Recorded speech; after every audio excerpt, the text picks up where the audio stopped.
If you hear nothing else from me this morning, our job as social media managers, content creators, is to use data to understand the needs and interests of our audience so that we can connect more deeply with them, which will likely happen away from social media.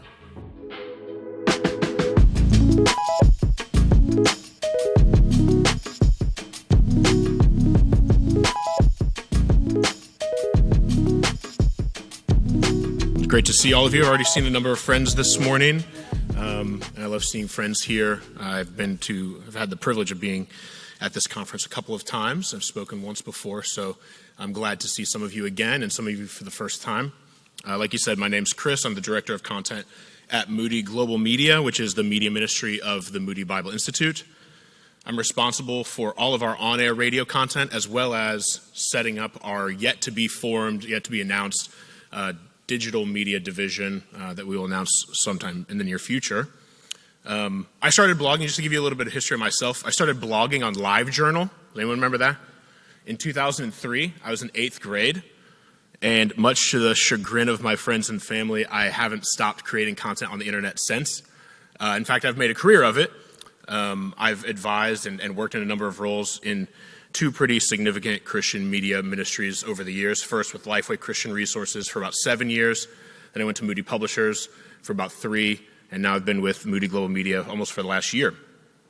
Today, I've been asked to speak with you about how we as Christian ministry leaders can use data to drive our social media ministry effectiveness. How many of you are actively managing social media accounts?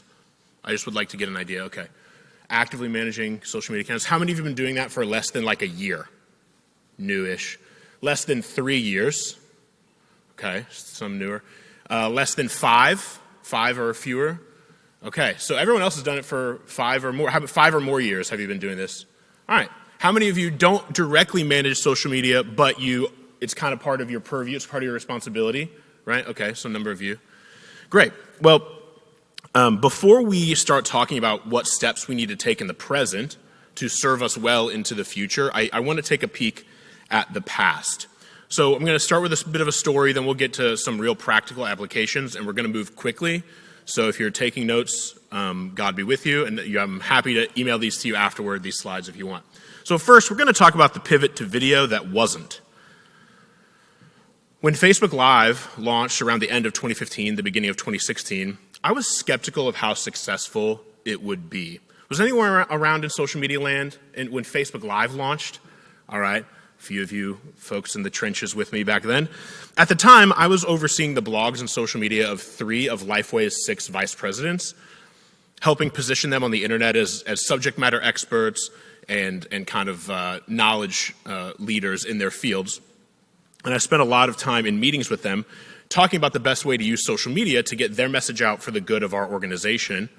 And you can imagine at that point, they saw this young 24-year-old social media guru guy, and they said, hey, let's get on this Facebook Live thing, right? I had so many meetings about Facebook Live.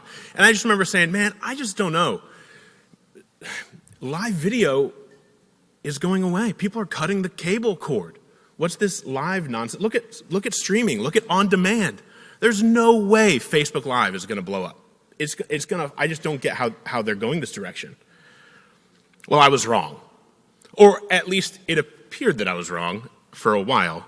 What I didn't think about was Facebook's ability to promote this new feature, effectively putting their thumb on the scale and making it work. If you remember that time, Facebook Live content was constantly at the top of news feeds everywhere. And every time someone you followed, a page you followed or a person you followed went live, the platform would just vomit notifications into your smartphone app constantly. Everybody was getting notified every time somebody went live. And so I was presuming upon this just being popular among users. What I did not take into consideration was the platform's ability to effectively make it succeed. One quick little pro tip for free. If a platform like Facebook or YouTube or anybody else launches a new feature they clearly love and care about and want to succeed, it generally benefits content creators to adopt that new feature into their strategy because the platform wants that to succeed. So they're going to naturally reward content creators who use that new feature. Sometimes it doesn't always work out, but it can be a good little tip for you and your social media strategy. So anyway, in that time, we created a ton of Facebook Live content. I mean, from 2015, 2016, 2017, we were creating so much Facebook Live content. One of the Facebook pages that I oversaw at the time only had about 10,000 followers, or likes as they were called. But our Facebook Live videos were regularly getting 40, 60,000 views. It was bananas. And as soon as we started seeing some of the results, you can imagine all of these executives. By this time, I was working with some authors and consulting with them. They were all wanting us to Facebook Live all the time. I was bouncing from office to office in the C-suite, recording Facebook Lives almost every day. Couldn't get enough of them. I had never recorded video before. I was using my personal phone. I bought a tripod and a lav mic on Amazon, and we just made it work to the tune of tens of thousands of Facebook views, allegedly. The phenomenon was colloquially called the pivot to video, if you remember, the pivot to video. Several major media companies around the world fired dozens of journalists in droves because they wanted to adopt this shift. They needed to free up headcount for video. Advertising agencies and marketing departments from coast to coast were dumping truckloads of money and man hours into this new feature. So like I said, from about 2015 to 2017, end of 2015 to 2017, only just over 2 years, that was at the top of so many people's digital media strategies. And that feels like a short period of time, but if you've worked in social media for a while, like 2 years feels like an eternity sometimes. 2+ years can feel like a decade. Countless man hours and dollars were spent on that feature. Why? Well, because the data was telling us that it was going gangbusters. It was one of the biggest boons in social media land ever. Everyone should have had it at the top of their content strategy at the time. It was huge. The problem is Facebook was lying. They were lying, and the data was wrong. The data was wrong. The data lied. The numbers, in fact, did lie.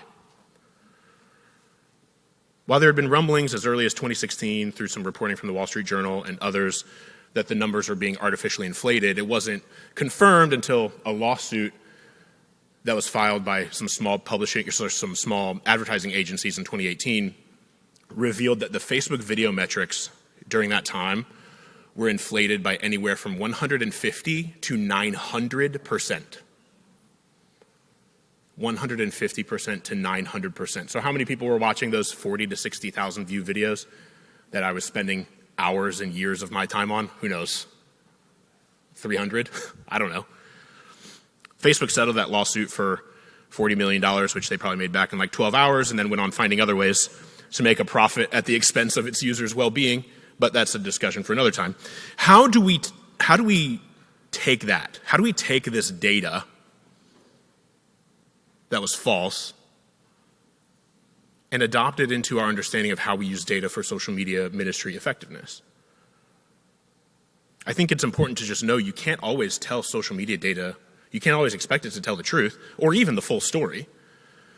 And the best way to use data to drive social media ministry effectiveness is to use social media to migrate your audience away from social media. Use social media to migrate your audience away from social media. So what do? Our job as content creators and social media managers is to use data to learn about the needs and interests of our audience. If you hear nothing else from me this morning, our job as social media managers, content creators, is to use data to understand the needs and interests of our audience so that we can connect more deeply with them, which will likely happen away from social media. We turn data into depth.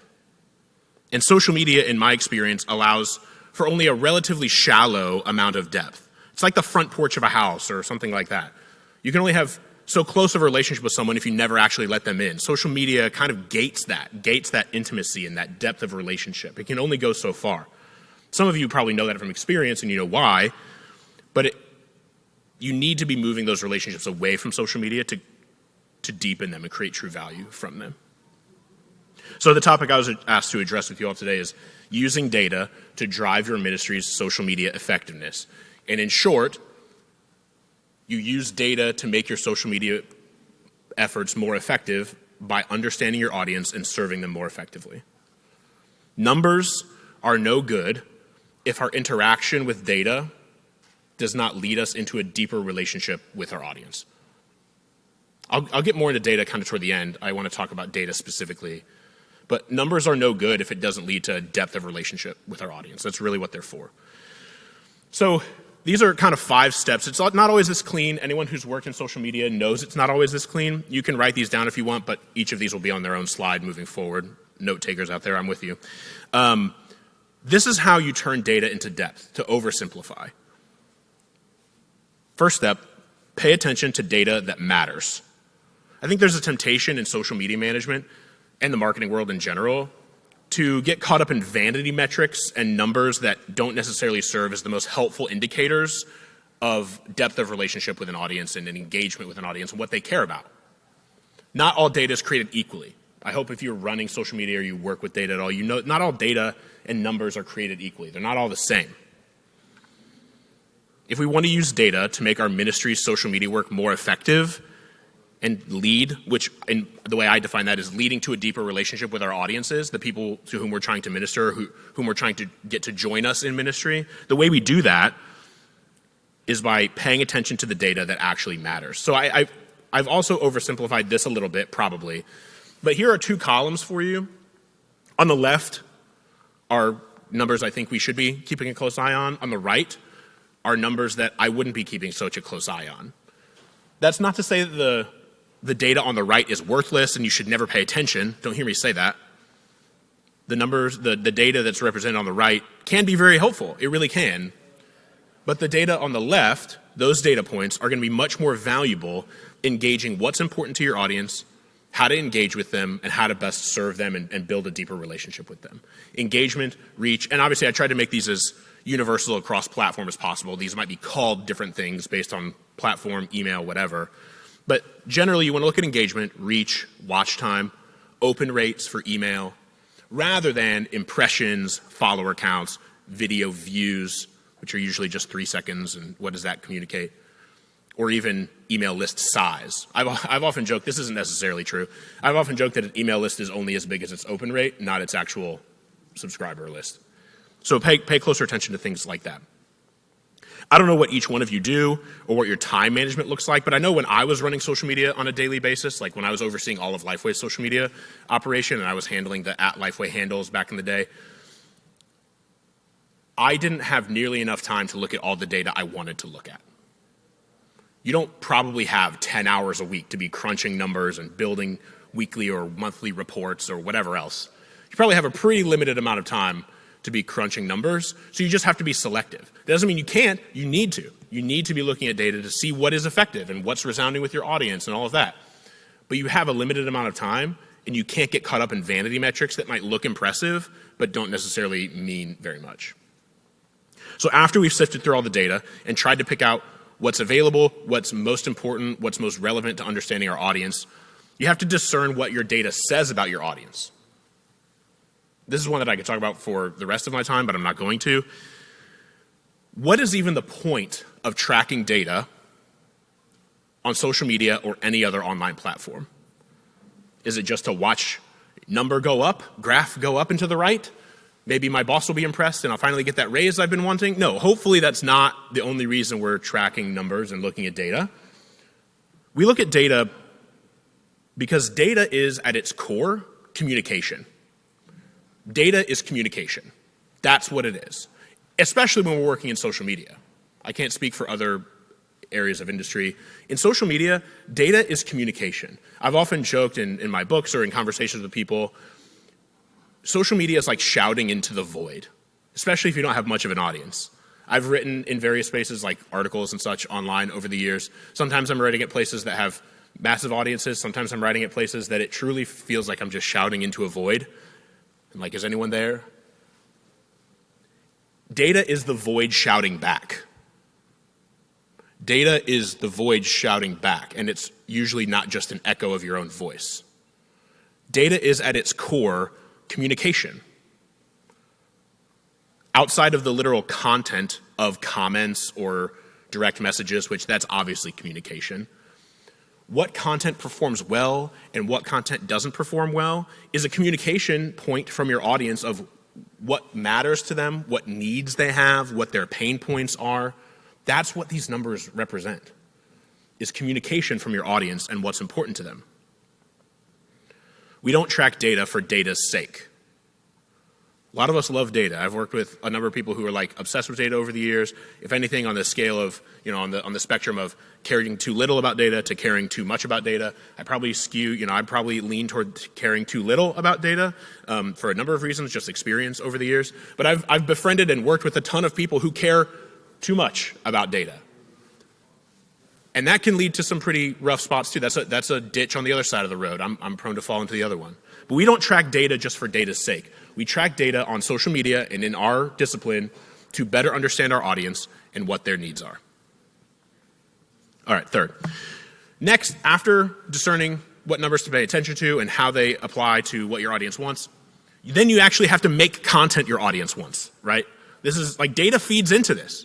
Data, if you're looking at a data-driven content strategy, you have to discern the numbers that are important, decide what they say about what your audience needs are, and then create content there. It has to drive the content that you create. You have to make content your audience actually wants. This might be oversimplified. Some of you are like, yeah, duh. Trust me. In my experience, when I've overseen social media for ministries, this is often overlooked. Does anyone feel that? Like, oh yeah, we don't create content our audience actually wants. Because here's the thing, we're all selfish and self-interested. When I was running social media at Lifeway, almost daily I would get requests from product managers of like, hey, we released this new Bible study today, we post. Hey, we got this event coming up next week, will you post? Hey, and I said no almost every time. Or I said, once I got better at this, I said, hey, here's a calendar. I'm doing one of these per day, sign up on the calendar. That's how we worked it out. But if I would have taken all of those requests, our social media just would have been a billboard of check out this new thing, check out this event, hey, attend this. Your audience doesn't want that. And after all, that's why we're here, to engage with people, not act as a billboard. That's what good content strategy is. And so if you're just constantly creating content that you find important and interesting, but your audience doesn't find important or interesting, you might be pleasing your stakeholders, but not doing your job. And those things aren't necessarily the same. And if you've worked in social media, you probably understand what I'm talking about. I created this one time, Chris Martin's super simple guide to good content. We won't go into the whole thing here, but it's really good content is at the intersection of audience identity, that's your demographics, right? Like, who are they? Audience needs, that's your psychographics. What are their needs? What have you discerned from data that they really, I run a parenting ministry. They really care about the topic of discipline more than they care about the topic of education or whatever else. And then your gifts, like what you have to offer. If you veer into one of these circles too much, you get into what I would consider bad content. The biggest pitfall I think most of us have is caring too much about our gifts or our offerings and not paying enough attention to our audience, who they are and what they need. So that's a Venn diagram. You can ask for it later if you didn't get a picture of it. I think the way you know how to make audience-centric content, which is kind of what this paradigm is for, is by referring to steps 1 and 2. You pay attention to data that matters, you discern what that data says about your audience, and you create content in line with those concerns.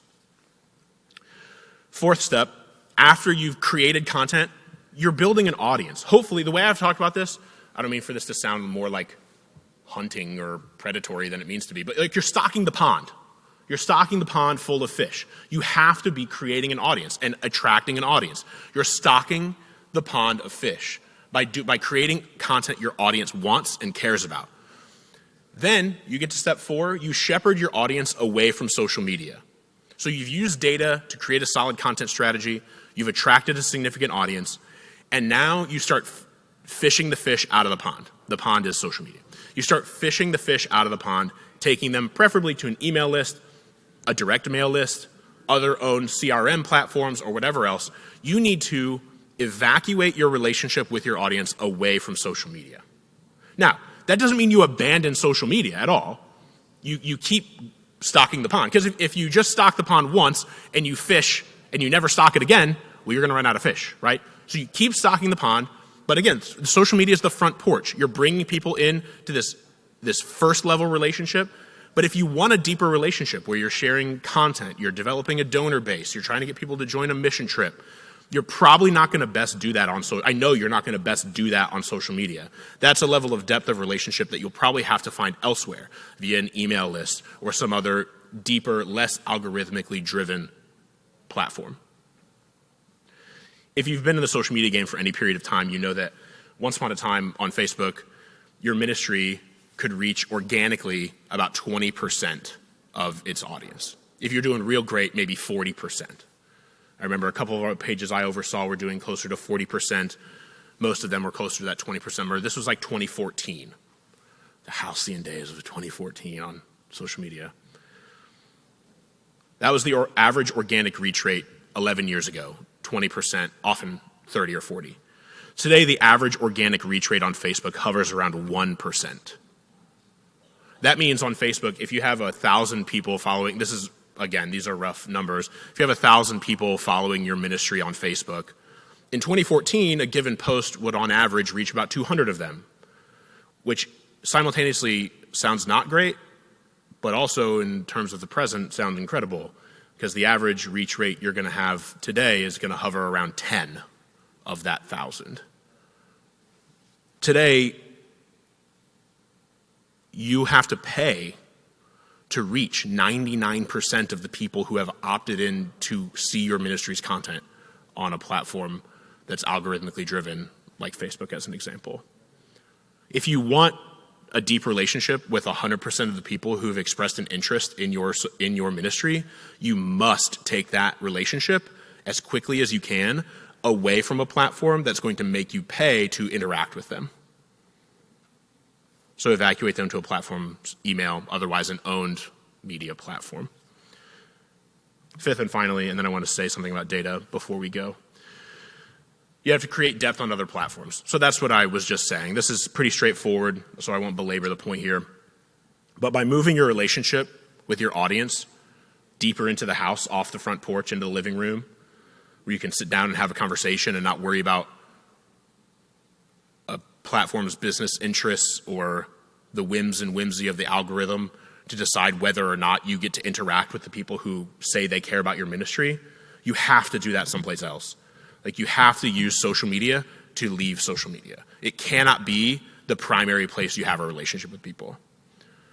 And just to be clear, like, a lot of algorithmically driven platforms aren't made for sharing like deep content these days. Links get penalized on Facebook and other algorithmically driven platforms.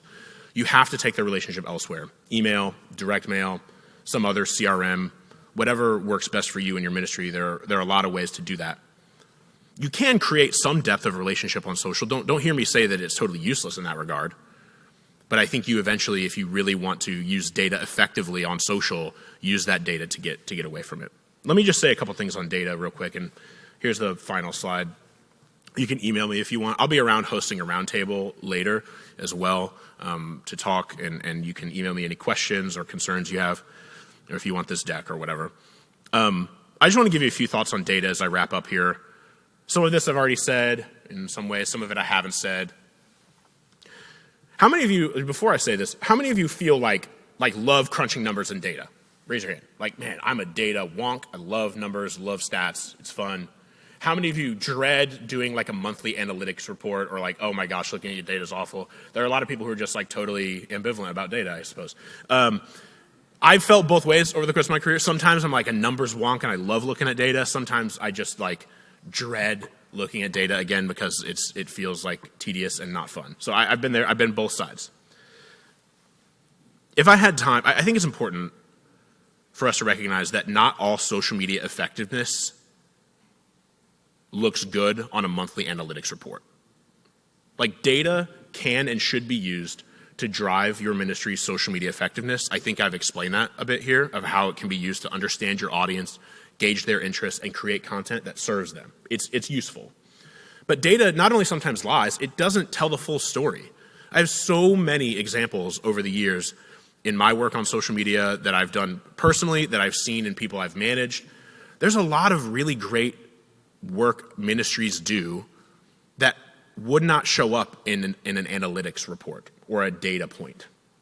Because the reality is, social media is about relationships. We forget that. I don't know if you guys feel that way. I think we forget that social media is about building relationships with people. And relationships don't fit into a spreadsheet as much as some of us or perhaps our supervisors would like. They just don't. They just don't. You engaging with someone and saying you're going to pray for them because they express some prayer request through a direct message doesn't necessarily show up on a data point in your reach or your engagement or whatever else. So it's important for us, I think, to recognize that data doesn't tell the full story. It tells a good bit of the story, and we should use it. It's very helpful. It's a tool, but it's a means to an end, not an end in and of itself. It's a means of developing a deeper relationship with the audience that we've hoped to serve and that we want to use the gifts God has given us to serve. So that's it.